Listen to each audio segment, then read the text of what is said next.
Hi, my name is Padma Lotke. Today I am presenting the topic Identity Theft. I am representing the firm Burlington Tax Consulting. This live show has contents of introduction, what is identity theft, background, addressing identity theft, recent study about identity theft, current laws, inadequacies and adequacies, solution, conclusion, questions, and references. If you have any questions or concerns, please comment them at the end of the session and I will be happy to answer them. Let's look at what is identity theft. Identity theft is the illegal use of someone else's personal information such as social security number, especially in order to obtain money or credit. Tax-related frauds happen when someone uses stolen social security number and files a tax return claiming the tax refund. Let's look at the background. There are different techniques used for identity theft. Some of them can be listed here. They are use of malicious software, dumpster diving, use of public records, hacking computer networks, and exploiting breaches.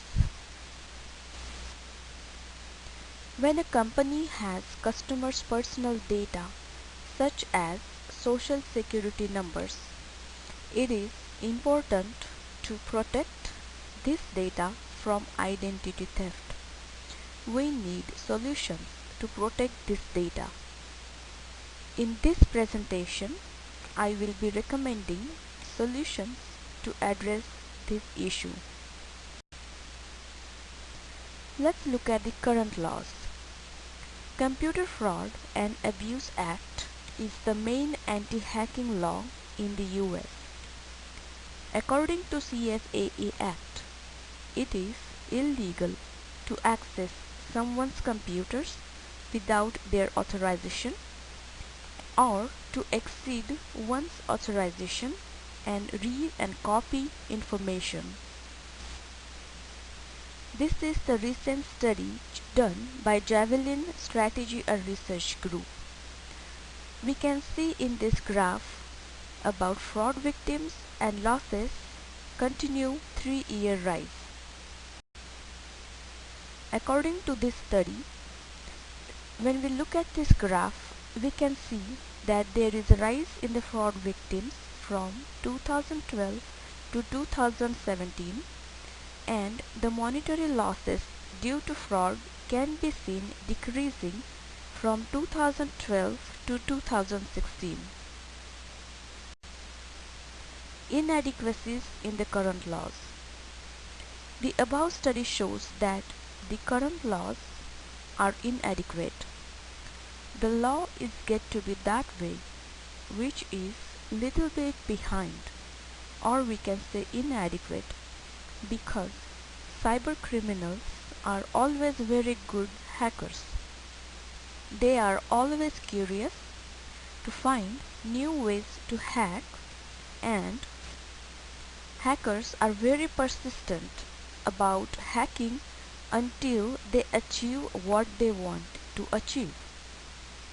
The problem with this law is that it does not state clear definitions of quote-unquote without authorization and quote-unquote exceeding authorization.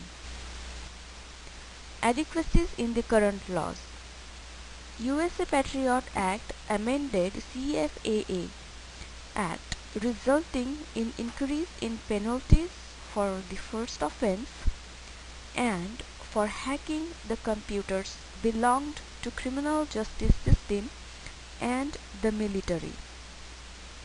The current law also allows the government to monitor suspected hackers without the court orders.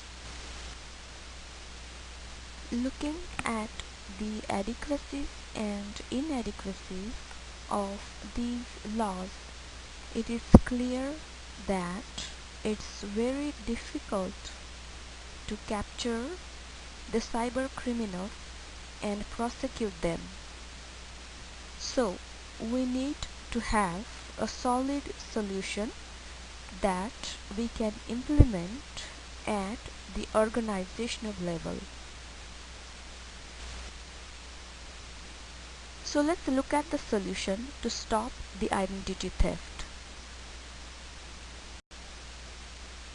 Using software that works on the security orchestration and automation response strategy, it is possible to instantly detect the malicious IP address and block that IP address automatically. Early detection and response can be achieved using security orchestration and automation response strategy. There are large technology vendors such as IBM, ServiceNow, Microsoft, etc., who offer key security orchestration and automation response softwares. So what are the benefits by adopting SOAR strategy? By adopting SOAR strategy, the losses could be minimized that could occur from the attacks. SOAR strategy allows to lower the cost of this operation. SOAR strategy could prevent false alarms and manage security threats. SOAR strategy allows to simplify investigation process. Hence, security orchestration, automation, and response solution can be used to gather additional information about vulnerabilities, which is very useful for security teams. Incident handling becomes much easier for them. Another part of the solution is employee training on organization's policies.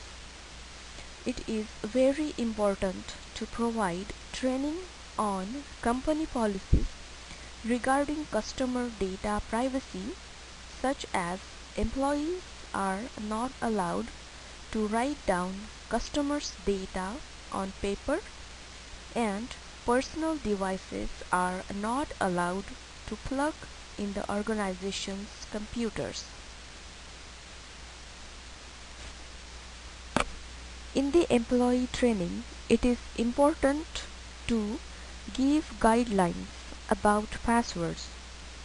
The passwords must be strong and should not be easy to guess and written or saved somewhere. Employees should not open suspicious emails or download attachments from these emails. Access rights must be given on need-to-know basis.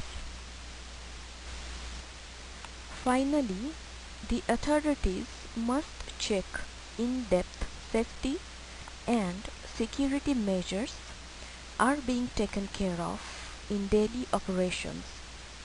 Any incidents reported within the company must be addressed immediately.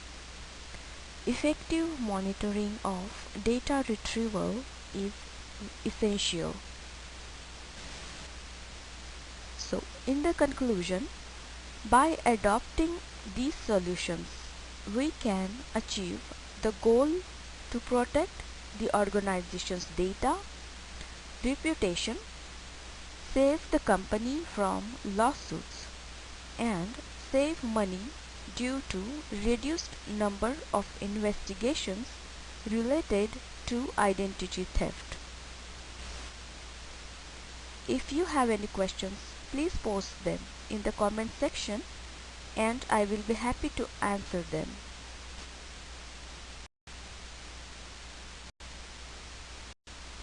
Thank you for watching my presentation.